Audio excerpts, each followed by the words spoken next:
Whole different kettle of fish. The movement is entering its sixth week. One of their goals, fighting unemployment. But this long-term disorder is putting real jobs at risk. Joining me now, Mark Epstein, president of Milk Street Cafe on Wall Street, which is just across the street from the New York Stock Exchange. Mark, welcome to the show, and tell me, how is your business being impacted? Well, we opened just 4 months ago, and for 3 months, business kept on growing and costs kept on coming down until 5 weeks ago, when all of a sudden our business started slowing down because we had these police barriers in front of our restaurant, to the point now where our business is off by more than 30%. Wow. Is it tough just to get to your front door now? Oh, you have to really want to come to Milk Street to get there. Now, we're seeing pictures of your restaurant right here. It's actually a restaurant, a delivery service. It's a whole food hall. We have 10 different stations of food, from sushi to stir fry to homemade pastries.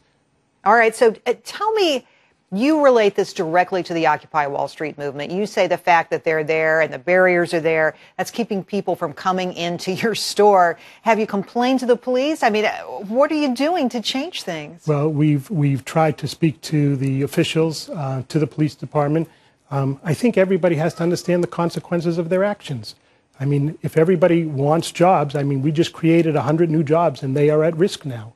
And so I wonder, when the drums come by the front of my window with the protesters and they're yelling, "What do we want? Jobs. When do we want them now?"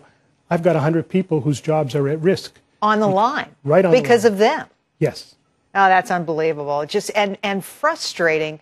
Do these protesters, do they come into your store? Do they want to use the bathroom? Are they harassing you in that way? No, not at all. They're actually a couple of blocks away in a park, and the police have them kind of over there. When they do come by our place a couple of times during the day, there's police in front of them, on the side of them, and behind them. So I don't feel scared per se, but there's a siege down there. Nobody's coming on the streets. What was a beautiful pedestrian mall is now empty of people. Wow, that's too bad. Now, it's not like you have no experience running a business and you got in there and you were in over your head. You actually have a Boston edition version of this, which I assume is successful. It's not only successful, I looked at it before we came.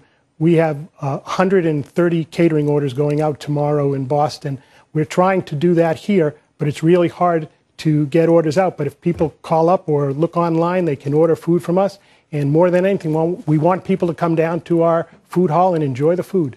Mark, if you could say anything to the protesters, what would it be? Understand the consequences of your actions. I remember going to Washington on December 6, 1987, with 250,000 other people to let out the Jews of the Soviet Union. And within 4 years, 1.5 million of them were out. It took one day. We all did it. Everybody heard what we had to say.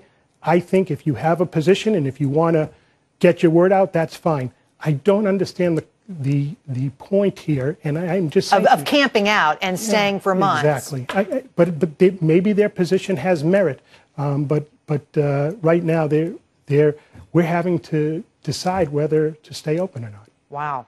Well, Mark, you're not against free speech. Not you just at all. think, please don't hurt my business while you're doing it. Or anyone's business. Well, thanks for coming on today. Thanks Great for job, having me, and let us know what happens. Okay. I mean, we're happy to tell your story and really appreciate your being here Maybe in a tonight. few weeks we'll be able to get back here and tell you how busy we are and how many people are coming in the restaurant. Thanks. I hope so, Mark. Thank you. Thank you.